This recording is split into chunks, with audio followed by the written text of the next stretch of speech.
ಎಲ್ರಿಗೂ ಒಂದು ಕನಸಿರುತ್ತೆ. ಏನಪ್ಪ ಆ ಕನಸು ಅಂದರೆ ಒಂದು ಮನೆ ಕಟ್ಟಬೇಕು, ಒಂದೊಳ್ಳೆ ಮದುವೆ ಮಾಡಬೇಕು ಅಂತ ಹೇಳಿ. ಸೊ ಭಾರತದಲ್ಲಿ ಎಲ್ಲರೂ ಆಲ್ಮೋಸ್ಟ್ ಆಲ್ ಇರೋದು ಮಿಡ್ಲ್ ಕ್ಲಾಸ್ ಜನ ಆಗಿರೋದ್ರಿಂದ ಮನೆ ಕಟ್ಟಬೇಕು ಅನ್ನೋದು ಥಿಂಕ್ ಇದ್ದೇ ಇರುತ್ತೆ. ಸೊ ಮನೆ ಕಟ್ಟಬೇಕು ಅಂತಂದರೆ ಎಲ್ಲ ಒಂದಿಷ್ಟು ಹಣವನ್ನು ಕೂಡ ಒಟ್ಟು ಹಾಕೋಕ್ಕಾಗೋದಿಲ್ಲ. ಸೊ ಸಾಲವನ್ನು ಮಾಡ್ತಾರೆ.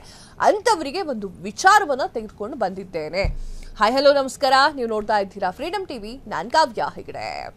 ಭಾರತೀಯರಿಗೆ ತಮ್ಮದೇ ಆಗಿರುವಂತಹ ಮನೆ ಹೊಂದುವುದು ಒಂದು ದೊಡ್ಡ ಕನಸಾಗಿದೆ. ವಿಶೇಷವಾಗಿ 1 ಕೋಟಿ ರೂಪಾಯಿಯ ಐಷಾರಾಮಿ ಮನೆಯನ್ನ ಖರೀದಿಸುವಲ್ಲಿ ಜೀವನದಲ್ಲಿ ಮಹತ್ವದ ಉದ್ದೇಶ ಅದೇ ಅಂತ ಹೇಳಿ ಸಾಕಷ್ಟು ಜನ ಕನಸನ್ನ ಕಾಣ್ತಾ ಇರ್ತಾರೆ.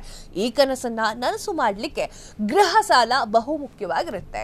ಆದ್ರೆ ಮನೆ ಖರೀದಿಸುವ ಮುನ್ನ ಸಾಲದ ಮೊತ್ತ, ಬಡ್ಡಿ ದರ, EMI ಹಾಗೂ ವಾರ್ಷಿಕ ಆದಾಯವನ್ನ ಲೆಕ್ಕಾಚಾರಗಳನ್ನ ತಿಳಿದುಕೊಳ್ಳುವುದು ಎಲ್ಲರಿಗೂ ಅಗತ್ಯ ಇರುತ್ತೆ. ಇವತ್ತು ನಾನು ಅದರ ಬಗ್ಗೆ ತಿಳಿಸ್ತಾ ಹೋಗ್ತೇನೆ. ಮನೆ ಸಾಲ ಮತ್ತು ಸಾಲದ ಪ್ರಮಾಣ ಹೇಗಿರಬೇಕು ಅನ್ನೋದನ್ನ ಈ ಒಂದು ವಿಡಿಯೋದಲ್ಲಿ ನೋಡೋಣ. ಸಾಮಾನ್ಯವಾಗಿ 1 ಕೋಟಿ ರೂಪಾಯಿಯ ಮನೆಗೆ ಬ್ಯಾಂಕ್ಗಳು ಆಸ್ತಿ ಮೌಲ್ಯವನ್ನ 80% ಅಂದ್ರೆ 80% ಮಾತ್ರ ಸಾಲವನ್ನ ನೀಡುತ್ತೆ. ಅಂದರೆ 80 ಲಕ್ಷ ರೂಪಾಯಿ ಗೃಹ ಸಾಲವನ್ನ ಪಡೆಯಬಹುದು. ಉಳಿದ 20% ಏನಿದೆ, ಅಂದ್ರೆ 20 ಲಕ್ಷ ರೂಪಾಯಿ ಏನಿದೆ, ಮುಂಗಡ ಪಾವತಿಯಾಗಿ ಕೊಡಬೇಕು. ಮನೆದಾರರು, ಖರೀದಿದಾರರು ಒದಗಿಸಬೇಕು. 80 ಲಕ್ಷ ರೂಪಾಯಿ ಸಾಲ ಕೊಟ್ಟಾಗ ವಾರ್ಷಿಕ 8.5% ಬಡ್ಡಿ ದರ ಸಿಗುತ್ತೆ ನಿಮಗೆ. 30 ವರ್ಷದ ಅವಧಿಗೆ EMI ಸರಿಸುಮಾರು 61,500 ರೂಪಾಯಿ ಆಗಲಿದೆ. ಅಗತ್ಯವಿರುವಂತಹ ಮಾಸಿಕ ಆದಾಯ ಏನು ಅಂತಂದ್ರೆ, ಬ್ಯಾಂಕಿಂಗ್ ನಿಯಮದ ಪ್ರಕಾರ EMI ನಿಮ್ಮ ಮಾಸಿಕ ಆದಾಯ 40ರಿಂದ 50%ಗಿಂತ ಹೆಚ್ಚು ಆಗಿರಬೇಕು. ಹೀಗಾಗಿ 61,500 ರೂಪಾಯಿ EMI ಮಾಡಲಿಕ್ಕೆ ನೀವು ಕನಿಷ್ಠ ಮಾಸಿಕ ಆದಾಯ ಅಂದ್ರೆ ಒಂದು ತಿಂಗಳ ಸ್ಯಾಲರಿ 1,53,750 ರೂಪಾಯಿ ಇರಬೇಕು. ಅಗತ್ಯ ವಾರ್ಷಿಕ ಆದಾಯದ ದೃಷ್ಟಿಯಿಂದ ಇದು 18,45,000 ಆಗುತ್ತೆ. ಇತರೆ ಖರ್ಚುಗಳು ಏನು ಅಂತಂದ್ರೆ, ಮನೆ ಖರೀದಿ ಮಾಡುವ ವೇಳೆ ಇದರ ವೆಚ್ಚವನ್ನ ಸಹ ಪರಿಗಣಿಸಬಹುದು. ಮುಖ್ಯವಾಗಿ ಸ್ಟ್ಯಾಂಪ್ ಡ್ಯೂಟಿ ಮತ್ತು ನೋಂದಣಿ ಶುಲ್ಕ 6ರಿಂದ 8% ಇರುತ್ತೆ. ಅಂದ್ರೆ 6ರಿಂದ 8 ಲಕ್ಷ ರೂಪಾಯಿ ಇರುತ್ತೆ. ಈ ಒಂದು ಕಾನೂನು ವೆಚ್ಚಗಳನ್ನು ನೋಡೋದಾದ್ರೆ, ವಕೀಲರ ಶುಲ್ಕ, ದಾಖಲೆ ಪರಿಶೀಲನೆ, ಆಮೇಲೆ ಇಂಟೀರಿಯರ್ ವಿನ್ಯಾಸ 5ರಿಂದ 10 ಲಕ್ಷ ಅಥವಾ ಅದಕ್ಕಿಂತ ಹೆಚ್ಚಾಗಿ ಬೀಳುತ್ತೆ.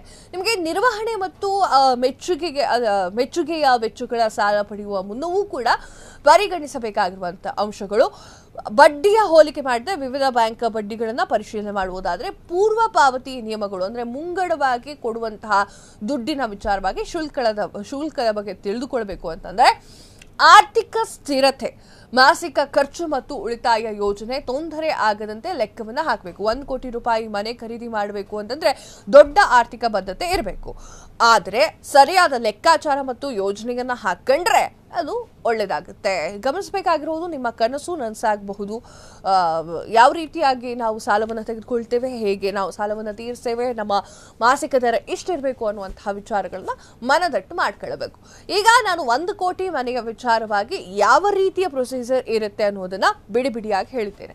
ನಿಮ್ಗೆ ಇಷ್ಟ ಆಯ್ತು ಅಂತಂದ್ರೆ, ಮನೆ ತಗೊಳ್ಬೇಕು ಅಂತ ಇತ್ತು ಅಂತಂದ್ರೆ ಕಮೆಂಟ್ ಮೂಲಕ ತಿಳಿಸಿ. ಇದಾಗಿದೆ ಹೊತ್ತಿನ ವಿಶೇಷ ಮತ್ತು ಸುದ್ದಿಗಳಿಗಾಗಿ ನೋಡ್ತಾ ಇರಿ ಫ್ರೀಡಮ್ ಟಿವಿ. ಇದು ಜನಸಾಮಾನ್ಯರ ಶಕ್ತಿ.